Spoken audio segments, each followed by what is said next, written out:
Hello everyone, it's Erica Aker here, and I wanted to go over real quick with you about how to mind map. Now, you may have heard this term before, or you may not have heard this term before, but basically, mind mapping is a way to easily reach your goals.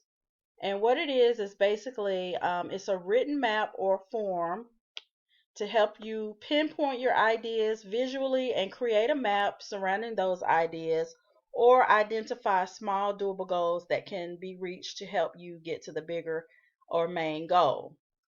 In this example, I'm going to give you an idea of how I come up with goals and how I come up with doable small goals to reach the bigger goal. And in this example, I'm going to use Jim. Jim is an aspiring barber. He started cutting friends and family's hair at age 15 at home. He is now 20 years old and getting his license. Jim wants to own a barber shop once he finishes barber school. And because Jim's ultimate goal is to own a barber shop, there are some things that he needs to know about the industry because he is new in the industry. So Jim should first address some areas that could help him avoid some major pitfalls before opening his barber shop. And this mind map is going to be based on a 2 or 3 year plan to achieve his goal. So when you're thinking about your goals, I want you to think about your goals in segments like that. Is it a 1 year goal? Is it a 6 month goal? Or is it a 2 or 3 year goal? And keep that in mind when you're doing your goals. Okay, so first, this is the mind map. This is what it looks like. I like to use a visual because I'm a visual person. I learn better that way. When I can see it, I know exactly the steps that I need to take. So right here, this is Jim. His first and main goal right now is to finish school.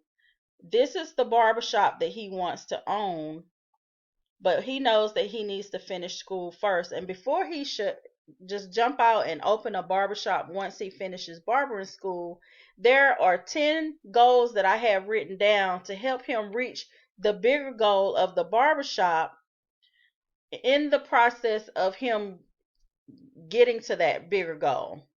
So the first thing I have Jim is that he needs to, of course, finish school, and then secondly, he needs to get a mentor once he finishes school, and preferably a mentor that owns a barbershop would be ideal, because someone that owns a barbershop is doing what Jim wants to do, and he can get an idea from this mentor of what it's going to take to actually own a barbershop, to keep the doors opening and not closing in the first 1 to 3 years. The third thing is that I suggest that Jim, once he gets out of school, he needs to go work in a barbershop with licensed professionals to learn and further his knowledge. Now he's going to learn some new techniques. He's going to learn some shortcuts. He's going to learn some do's and don'ts of being in the barber business. He's going to learn a plethora of things when he gets around other people that are licensed and professional that have been doing what he wants to do for years, and they can give him some insight. They can give him some constructive criticism with his work or with his work ethic, whatever the case may be. So that is the third thing that I think Jim should do, is to actually work in a shop with licensed professionals so that he can learn a little bit more about the business.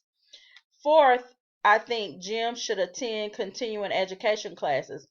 And we as beauty professionals, all of us need to continue educational classes to keep up our skills, to keep up our knowledge, to keep up our techniques, and whatever else we need to be keeping up with pertaining to our business. So that's number 4. And number 5, I think that Jim should start saving money for his shop. Now, again, this is based on a 2 or 3 year plan. So Jim needs to start saving money now before he decides to open up his barbershop. I suggest if Jim's going to open up a barbershop, he needs to have at least 1 year's worth of expenses, and that those expenses should include rent, his tools, his furniture, his utilities, and any other miscellaneous expenses that may come up with owning a barber shop. Number 6, Jim should create a business plan during this time. In his business plan, he's going to research and identify competitors in the area. He's going to begin looking at the location that he may be interested in, or even the location of his competitors, where his potential client base is located. All of those things are going to come out in his business plan, as well as his financials and things like that. And we'll get to that later down the road with this map. Number 7, Jim should research locations again. So really, your location is going to fall under your creating a business plan area, because location is key. If you get in a location that's not very visible, or you don't have a high traffic area, that means that you'll have to get out and do some marketing, on some heavy marketing, to let people know that Jim's business exists. So he really needs to focus in on what location he would like to be in, and then it goes back to what is the potential client base in each of those locations. So he needs to understand that if he's trying to stay on the lower end with low rent, and not, and it may not be the nicest neighborhood or something like that, then his potential client base may be lower end and not higher end. So he has to determine what does his potential client base look like, and determine his location surrounded by that.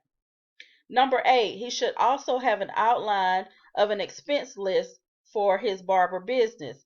Now, again, this is where having a good mentor is going to come in, because this mentor is going to be able to let him know some of the expenses that are associated with owning a barbershop.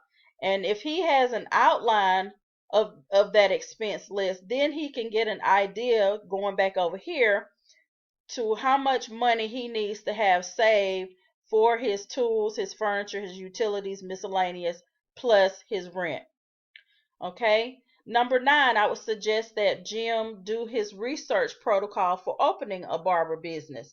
That means that he needs to do research in the local laws, the county laws, and the state laws pertaining to a commercial business. Now, there are some people who will say, hey, I'm just going to go over here and rent this little space out for my barber location, and it may not be zoned for commercial business. So he needs to know what is appropriate for the type of business that he is looking to open up.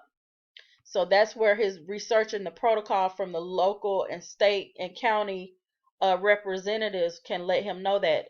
Also about his business license, what does he need to do? Is his inspection from the fire department, or different things like that that may be required from the county. So Jim needs to know these things before he jumps out into an actual building location. And lastly, number 10, and of course these 10 are not the only things. This is just an example, but there are some other branches that can, really come off of these other goals. But these are some great goals to start with, being that he's still in school. Number 10, get a CPA, have an attorney on hand, having an insurance agent on hand.